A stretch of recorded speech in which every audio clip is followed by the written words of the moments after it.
નમસ્કાર, આપ જોઈ રહ્યા છો જેકેએસ ન્યૂઝ ગુજરાતી. વાત કરતો માળિયાડીના ભાજપ સંચાલિત તાલુકા પંચાયતમાં ભાજપના સભ્યો દ્વારા અવિશ્વાસની દરખાસ્ત પાછી ખેંચાઈ હતી. મોડી મંડળની મધ્યસ્થી અંતે ઘીના ઠામમાં ઘી ભળ્યું હતું. માળિયાડી તાલુકા પંચાયતમાં આશરે એકાદ વર્ષ પહેલા તાલુકા પંચાયતના ભાજપના ચૂંટાયેલા 20 સદસ્યો દ્વારા સર્વાનુમતે ખોરાસા ગીરના સદસ્ય નયનાબેન આશીષભાઈ લાડાણીની પ્રમુખ પદે વરણી કરવામાં આવી હતી. જેઓ પ્રત્યે ગત તારીખ 20ના રોજ ઉપપ્રમુખ રણજીતસિંહ મરશીભાઈની આગેવાની હેઠળ 17 સદસ્યોની સહી સાથે અવિશ્વાસની દરખાસ્ત તાલુકા વિકાસ અધિકારીને રજૂઆત કરતા સ્થાનિક તથા જિલ્લાનું રાજકારણ ગરમાયું હતું. પ્રદેશ ભાજપ અને જિલ્લા ભાજપ દ્વારા તાત્કાલિક કંટ્રોલ હાથ ધરી અસંતુષ્ટોને સમજાવટ કરી હાલ અવિશ્વાસની દરખાસ્ત પાછી ખેંચવામાં આવી હોવાનું ઉપપ્રમુખ રણજીતસિંહ એ જણાવ્યું હતું. જેકેએસ ન્યૂઝ ગુજરાતી સાથે પ્રતાપસિંહ સુદિયા, માળિયાહાટીના.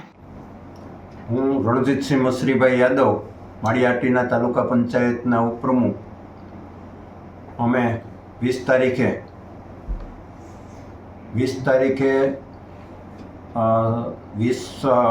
માળિયાહાટીના તાલુકા પંચાયતના 20 સદસ્યશ્રીઓમાંથી 17 સદસ્યશ્રીઓએ અવિશ્વાસની દરખાસ્ત પ્રસાર કરવામાં આવેલ, જેમના અનુસંધાને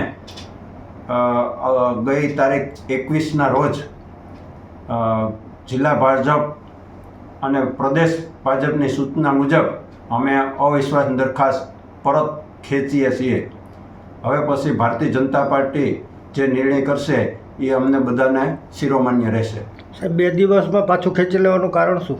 ભારતીય જનતા પાર્ટીની સૂચના અનુસાર.